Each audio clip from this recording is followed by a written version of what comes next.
All right. So we already know how to do the dot product.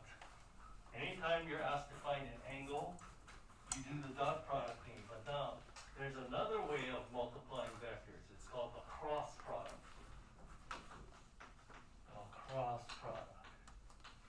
So when you multiply two vectors using the dot product, you get a scalar, a number.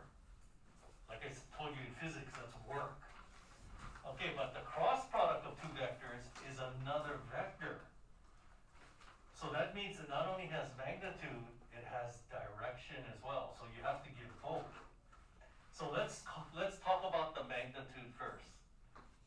So this is the way we write the cross product. See, cross product has that, opposed to the dot product, which looks like this. See, dot, cross.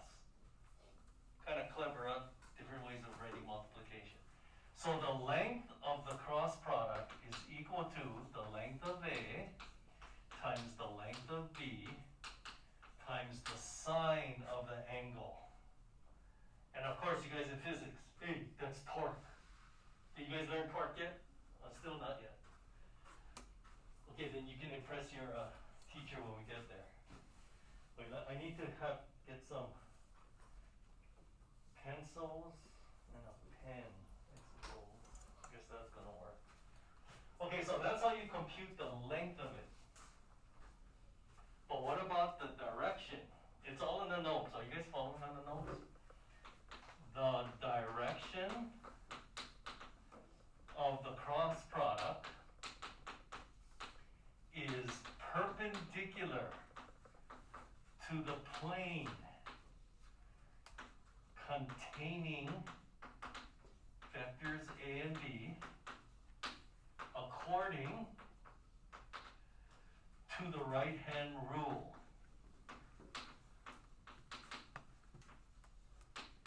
Did you guys learn the right-hand rule in physics? Wait. How can you learn right-hand rule but not torque? That's so bizarre. That's really bizarre. Okay, so let's say two vectors are in the plane of the chalkboard here. Okay, now remember, whenever you have two vectors, no matter where they are, you can put them tail to tail. And once you put them tail to tail, don't they lie in a plane? Okay? So the direction of the cross product is going to be perpendicular to this plane right here. Now, what is perpendicular to the plane of this chalkboard? It's either there, pointing to Diamond Head, or it's there, pointing to Eva. How do you know which one it is? You use the right-hand rule. Now, what the heck is that? Well, it depends on the positioning of the vectors. So, for example, if this one is vector A and this one is vector B, what is the right-hand rule? So what's the shortest direction to go from vector A to vector B? Notice how A comes first, right? So from A to B. What's the shortest direction? Counterclockwise. If you go clockwise, that's long. We want the shorter one. Then you take out your right hand. You guys should practice this. And then you curl your fingers from A to B, like this. See how it goes like this? Which way is your thumb pointing when you do that? The thumb is pointing that way, to Diamond Head. So the direction of the cross product, if the vectors are in this notation, is there. And physics people, how do we write a vector coming out of the chalkboard or out of the page? Yeah, so what you do is you draw a circle with a dot in it. It's like an arrow. If an arrow is shot right at you, what do you see? Like this. Don't you see the thing with the tip coming right at your face? That's how we draw a vector coming out of the page. Okay, but what if the vectors are in this orientation? This is vector A and this is vector B. So the shortest way to go from A to B now would be clockwise. Take out your right hand. Now, if you make your hand like this, can you curl your fingers that way? No, you can't. So you have to turn your hand over like this. That way you can curl your fingers that way. And now, which way is my thumb pointing? That way, toward Eva. So physics people, how do you draw a vector going into draw a circle with an X in it. It's like when you shoot an arrow and you see the arrow going away from you, don't you see the tail feathers like this? Mr. Parker, I've never seen an arrow before.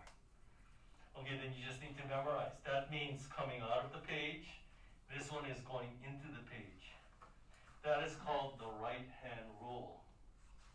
Now, I don't usually use I don't use this hand thing, but if you go take engineering courses in college and then they're taking tests, you see a lot of them going like this because you got to figure out the direction, yeah? Or some people told me what they do is they use their left hand and then go the opposite way. Because they're writing with their right hand, that's why. You know what I mean? I don't think like that. I think of a screwdriver. That's what I do. So think about it. If you have a screwdriver and you turn it counterclockwise like this, put the screwdriver in, and turn it counterclockwise, is the screw coming out or is the screw going in?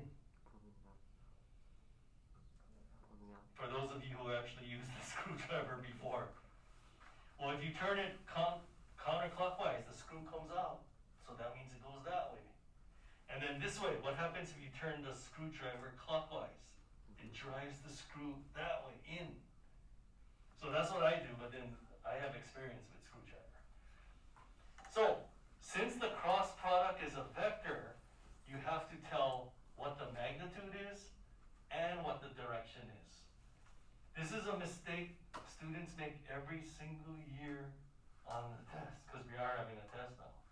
Cross product is a vector. You gotta give both magnitude and direction. Because every single year they just give this, and what about the direction? Anyway, some books call this the vector product. That's because the result is a vector.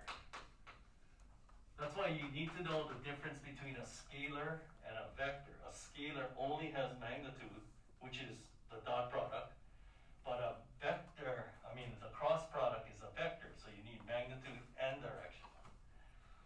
Now, see, the trouble with this is if you're going to use these definitions, then you need to draw pictures and things. But in physics, they give you pictures, right? What do you guys use it for then? Like magnetic force or something? Oh, that's kind of weird you learned that after torque. Learn torque after that. Because I would think torque comes with whatever. Okay, luckily for us, we have this theorem. Just like the dot product. Remember, there's an easy way to compute the dot product if it's in component form. Same thing with the cross product. So, if vector A is in component form, A1, A2, A3. Vector B is also in component form, B1, B2, B3. To compute the cross product, you don't have to draw pictures anymore. All you gotta do is make a 3 by 3 determinant. I, J, K goes across the top. You have to put the components of the first vector in first, so A1, A2, A3, and then put the components of the second vector in second, like this.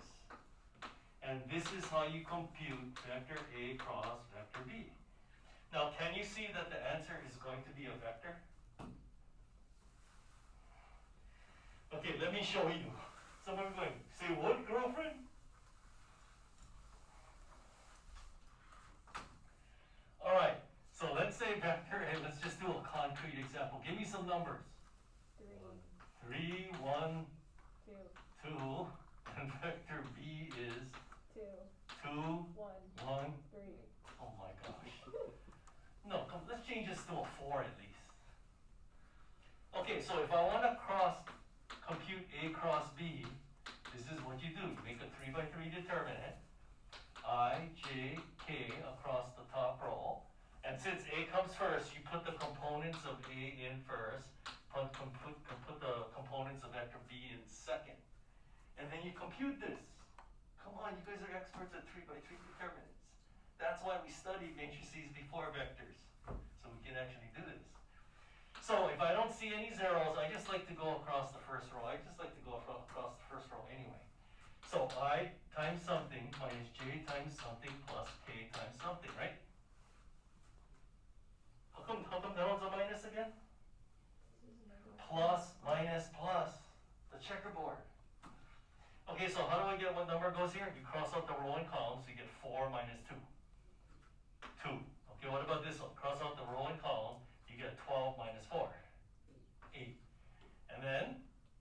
one, cross out the row and column, 3 minus 2, 1. There you go, isn't that a vector? Now, if you don't like the IJK notation, then just do this. They both mean exactly the same thing. It's a vector with an x component of 2, a y component of -8, and a z component of 1. Engineers like to write it this way.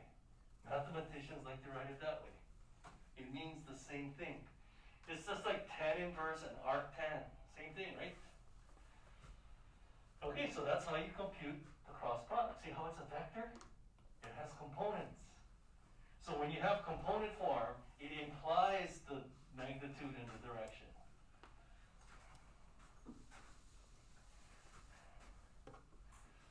Oh shoot, I erased the board. Okay, that's okay. So another question you're gonna have tonight, in fact I'm gonna do number 2 for you. Okay, so give me 3 points in the Cartesian plane. Let's see how good your numbers come out. 2, 1. Okay, let me guess. 3. 4. Negative. Ooh, there we go. 4, -1, 2, and then 0. No, we don't want zeros. Zeros are weak. 1 is kind of weak. 1. Okay, you know what? I'm just 1, 5, -2 then. Okay, will you agree that these 3 points form a triangle? Okay, so the first thing we're going to do, these 3 points form a triangle. Okay, now would you agree that this triangle lies in a plane? Okay, write the equation of this plane that the triangle lies in, or the 3 points, whatever. What do? What did we learn from the last homework? We had homework? No, you didn't, but we had last week, but obviously it's purged already. What are the 2 things you need to write an equation of a plane? You need a perpendicular vector and a point. Now, do you have a point here? Yeah, you got 3 points. Now you need a perpendicular vector. How do you get a vector perpendicular to this plane? The cross product. That's just what we just learned. The cross product is a vector perpendicular to the plane containing the 2 vectors. Okay, so you know what? Make 2 vectors. You can pick any 2 vectors you want. I'm going to go A, B, A, C. Okay, this is what I want you to do. Componentize each one and compute the cross product. When I come back, I want to see it. I'll be back in 2 minutes.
Yeah, you'll get a different one.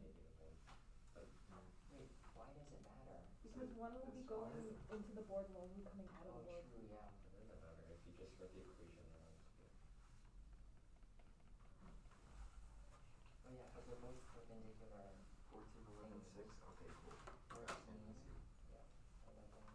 You just want the this value to But it doesn't matter. We just want to find it. You can write down.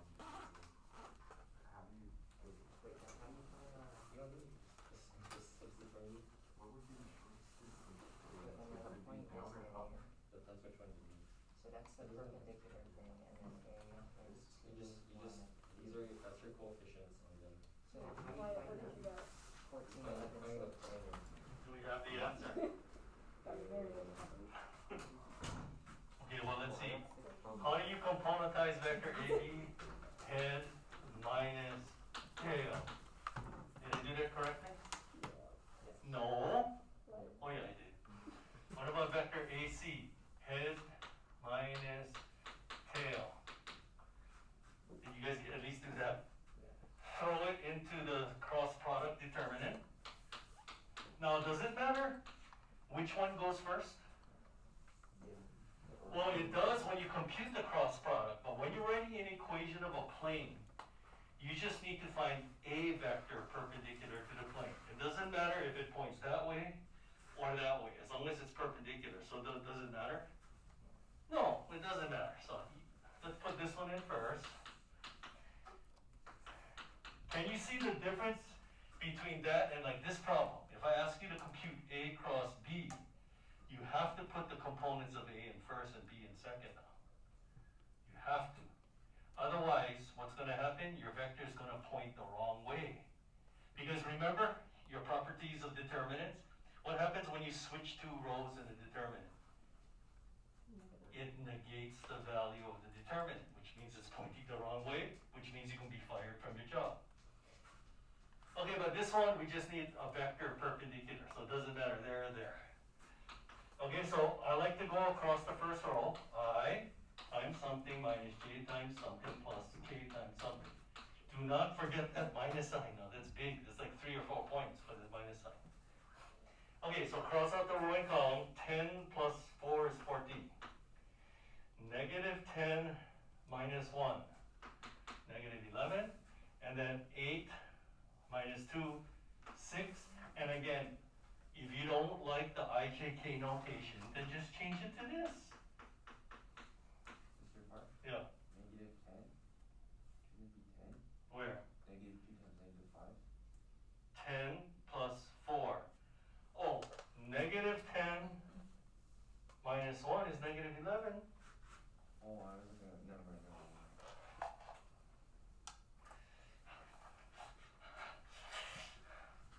Okay, so therefore this vector is perpendicular to the plane, which means what is the equation of the plane? 14x plus, this was last night's homework or the night before's homework, plus 6z plus d equals 0. How do I figure out the value of d? You plug in a point. Now all three of these points lie in the plane, so pick any one you want. A, B, or C. Okay, let's plug in A. So if I plug in A, you get 28 plus 11 plus 18 plus D equals 0, which of course means D equals, oh, you're going to have to borrow, not borrow, but carry. 57? Negative 57? Okay. So therefore, the equation of the plane that contains these 3 points is 14x plus 11y plus 6z minus 57 equals 0. Box that, that's the answer. I guarantee you this problem is on the test. Guarantee. Actually, this is it's just computation. It's not difficult at all. Okay, now next one. Compute the area of the triangle. Hey, Mr. Park, we did that on the last quiz. I just gotta go 1/2 AB sine C. Yeah, you can, but then how are you gonna compute this angle? You use the dot product thingy? Yeah, you can, but I'm gonna show you a much faster way. Watch this. Oh! Okay. Would you agree that, okay, this was the cross product of these two vectors, right? Okay, watch this. This is the cross product. What is the length of this vector right here? How do you find the length of the three-dimensional vector? Square root of this squared plus this squared plus this squared. So what do we got? 196 plus 121 plus 36, which is okay, 196 and this plus this is 157, right? So you got 3 carry 1, 353. So root 353, everybody agree that's the length of this? Okay, therefore, the area of this triangle is this divided by 2. Bob said that's the answer. So half the length of the cross product is the area of the triangle. Okay, now somebody tell me, why is that? Oh. Isn't it because the magnitude of the cross product is the area of the parallelogram, so the triangle is half of that? Yeah, but how do you know it's the area of the parallelogram? Because it's like the base times the height of the parallelogram. Okay, exactly. So remember, the length of the cross product is equal to the length of A times the length of B times the sine of the angle. Doesn't this look familiar? AB sine theta? So isn't the area of a triangle 1/2 AB sine C? So if you just divide both sides by 2, that's the area of the triangle. 1/2 AB sine C is the area of the triangle. That's a lot faster than using the, I mean, you can if you want, it's gonna come out to the same answer, but boom, right there. Half the length of the cross product is the area of the triangle. Now look at tonight's homework, number 4. There's another application of determinants. So far, okay, last chapter, what do we do with determinants? How did the determinants help us? What kind of problems did we have last chapter? What can you use a determinant for? Area of the triangle. Find the area of a triangle, Kramer's rule, and then now compute a cross product, and then now look at number 4 over there. Compute the volume of a parallelepiped. Okay, before I go any further, do you guys know what a parallelepiped is? Parallelogram. Do you guys know what a rectangular box is? Okay, a rectangular box is, how would you describe it to somebody that doesn't even know what a rectangular box is? You take the rectangle and you transform It's a box that's rectangular. Yeah, the opposite faces are congruent rectangles, right? Opposite faces. And how do you find the volume of a rectangular box? Base times height times base, length times width times height. Okay, but a parallelepiped is the same thing, except it's tilted. Instead of all right angles, now the angles get tilted. So the opposite faces are congruent parallelograms. Let me see if I can draw one.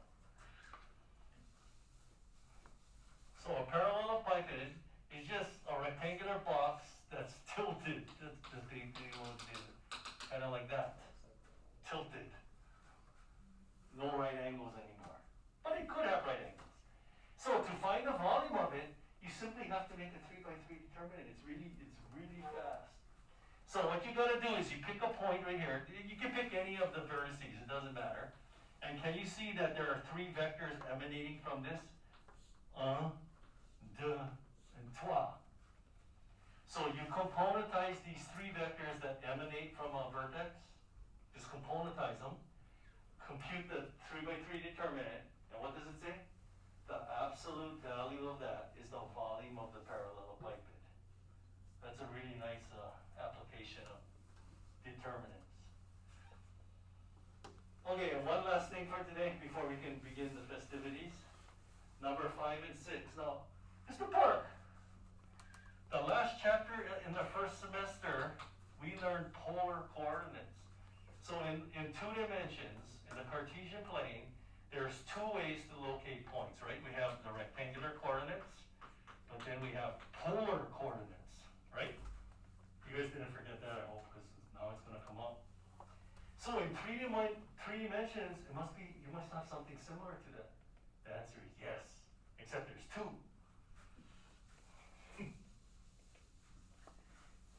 Okay, let's look at the first one. The first one is called cylindrical coordinates.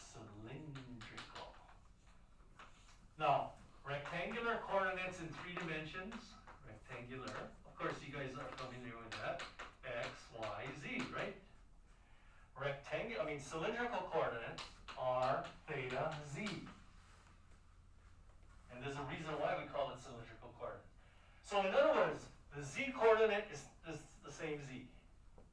It's just that you convert X and Y to R and theta. So basically, it's the polar coordinates with the Z. That's all it is. It's just 3-dimensional now. So let me give you a picture. Because what you're going to have to do is you're going to have to convert from one to the other.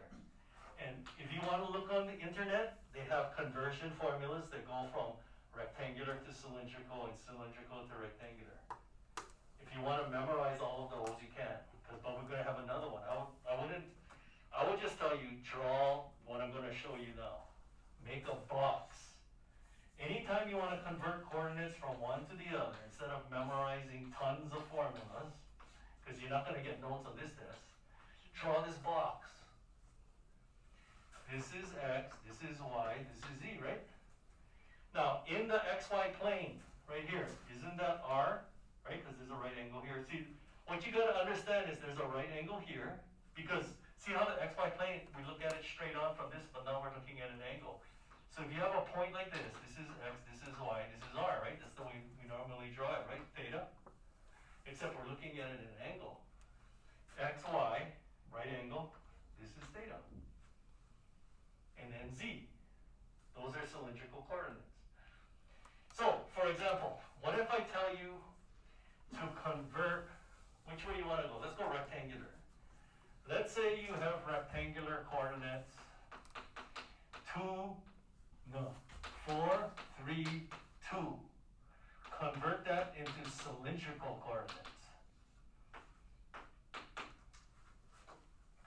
Well, this one is the easy one. The Z coordinate is the Z.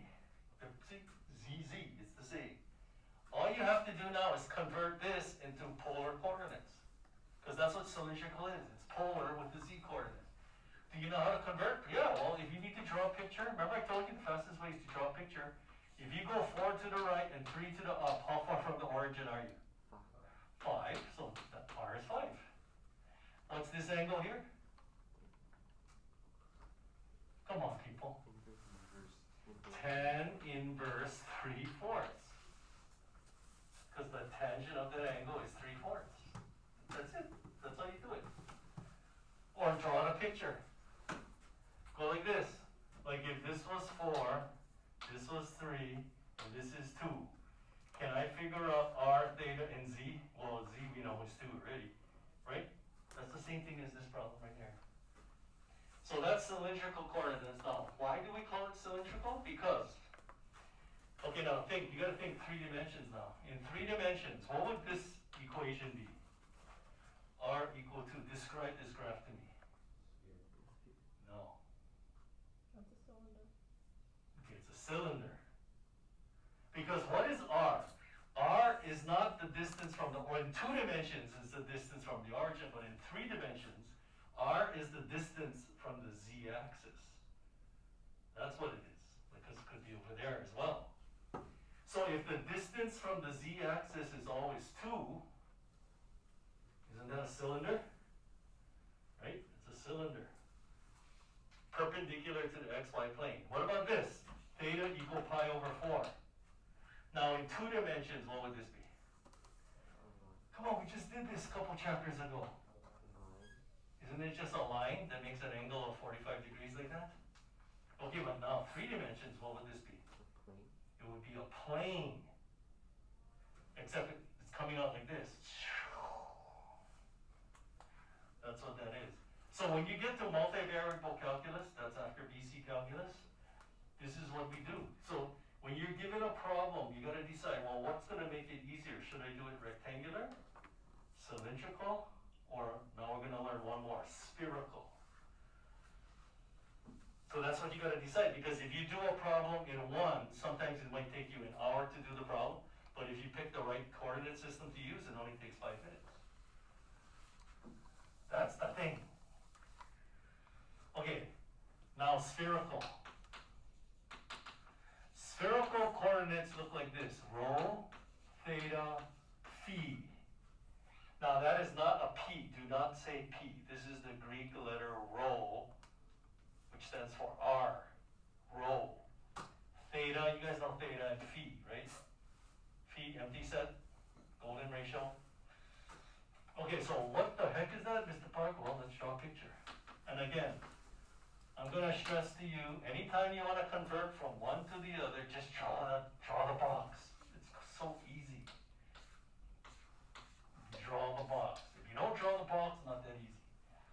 Okay, so when you have a point in space, rho is how far you are from the origin. That's what rho is. How far you are from the origin. Theta is the same theta in the cylindrical coordinate system. So if you draw this in here on the xy plane, see there's a right angle here and there's a right angle there. This is theta. I'm going to put the rho down here. And phi is the angle that this segment makes with the positive z-axis. That's what phi is. So you guys understand what each one is? Rho is how far you are from the origin. Theta is, what is this angle? You see this segment here? What is the angle it makes with the positive x-axis? And phi is the angle that this segment makes with the positive z-axis. So, now the reason why they call it spherical coordinates, because describe this graph to me. Rho equal 3. So you gotta know what rho is. Rho is the distance from the origin. So if the distance from the origin is always 3 units, what is the graph? It's a sphere. This is the equation of a sphere of radius 3. As opposed to rectangular coordinates. Mr. Park, I thought this is a sphere of radius 3. Yes, it is. But which equation looks easier to work with? This one or this one? I think that one. That's why you gotta pick the correct coordinate. That's why they call it spherical. What about this? Phi equals pi over 3. Here, I'll change it to pi over 6 then. So the angle that this segment makes with the positive z-axis is always 30 degrees. Think about that. No matter what, this angle here has to be 30 degrees. Describe the graph to me. It's a cone, like this. That's right, where this angle is 30 degrees. Okay, so let me just do one problem for you. So what you're gonna do tonight's homework is you're gonna convert one to the other. Now, I guarantee you, one problem on the test is you got these 3 coordinate systems. I'm gonna make you convert from one to the other. Now I'm going to tell you, these 2 are really simple because we already studied polar, right? All you're going to do is convert polar to the first 2 and the z coordinate is the same. So you know that one of them is going to be spherical, okay? One of them is going to be spherical and you're going to either convert from here to here or from there to there. Or it's going to be there to there or there to there. It's going to be one of those 4. Okay, you pick one. Pick one. Spherical. Okay, spherical. Here are spherical coordinates. That's not how you spell spherical. Spherical coordinates, okay, give me some numbers. 6, pi over 3, and then how about pi over 6? Convert this into rectangular coordinates. This is a test question right here. Okay, so what should I do, Mr. Park? I'm going to look it up on Google. No, just draw the box. I'm going to keep telling you, draw the box and you'll be fine. Okay, so rho is 6. So here's the point. The distance from the origin is 6. Draw this segment in. This angle is pi over 3. Remember, there's a right triangle here and a right triangle there. So there's a right triangle on the floor, and then you have another right triangle here perpendicular to the floor. This is all 3-dimensional now. And then what, I'm gonna put the 6 down here. What is this angle right here? That's phi, that's pi over 6. So if you know all this information here, can you figure out x, y, and z? In other words, can you figure out this, and that? Yeah, this is just simple geometry. Except then it's 3-dimensional. Okay, now look at this thing. Maybe you want to draw that in. Does Isn't that like a rectangle right there? Would you agree that this angle pi over 6 is equal to this angle right here, pi over 6? Huh? Look, it's like a rectangle. Here, let's draw it in a different orientation. If you draw this angle in, isn't that angle and this angle equal? It's just that we're looking at it at an angle. So if this is 30 degrees, this is 30 degrees, and that's a right angle. Hey, Mr. Park, that's a 30, 60, 90 triangle. In a 30, 60, 90 triangle, what? If you know the hypotenuse, the short leg is? Really? What? 1. How can it be 1? If the hypotenuse is 6, how do you get the short leg? It's 3. And if you know the short leg, how do you get the long leg of that 30? Look, that's a 30. Look, this is a 30, 60, 90 triangle. Right there. If this is 6, isn't that 3 and then 3 root 3? See, you got the z.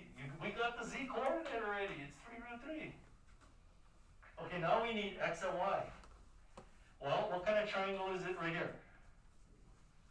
This is pi over 3 is 60 degrees, so that means that's 30 right there. That's a 30, 60, 90 triangle, Mr. Park. If the hypotenuse is 3, how do you get the short leg? Mr. Park, how do you know that's the short leg? Because it's opposite the 30-degree angle. If this is 3, what is that? Now some of you going, oh, I can't see that. Well, look, draw it straight on. Like look at it like, directly from above. Here's x and y. This angle in pi over 3 is 60 degrees. This is 60, 30, and 3. If you look at it like that, I think you can do it, right? So draw pictures. So if that's 3, what is this? 3 halves, and what is this? 3 root 3 over 2. So doesn't that mean x is, this is 3 halves, that's x, and that's y. 3 root 3 over 2. So here we go. 3 halves, 3 root 3 over 2.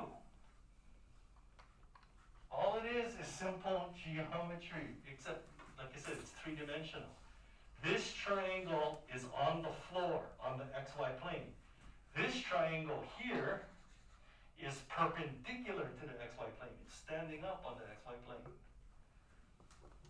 So that's why if you need to like draw these pictures to help you, then draw those pictures. This is a problem on the test though. But you know what? There might not be numbers. In other words, what if I said that was like, I don't know, A, B, and C? Could you convert it to rectangular? Well, we'll find out. Just draw this picture. Instead of labeling 6, so we call that A, call this B, and call that C. I think you can do it. If you can do it with numbers, you can do it with letters. That's what you have to do in physics, that's why, right? Nope. Okay, that took much longer than expected. What time does this class end? Oh my gosh! I guess we're not watching Flatland today anyway. Anyway, today is extended, so we have the determinant contest. I want to time it, see how long this takes us.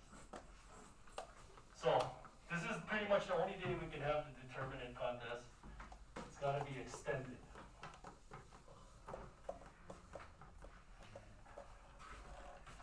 Okay, I'm going to turn off this camera because we don't need to film the determinant contest, do we? 40 minutes.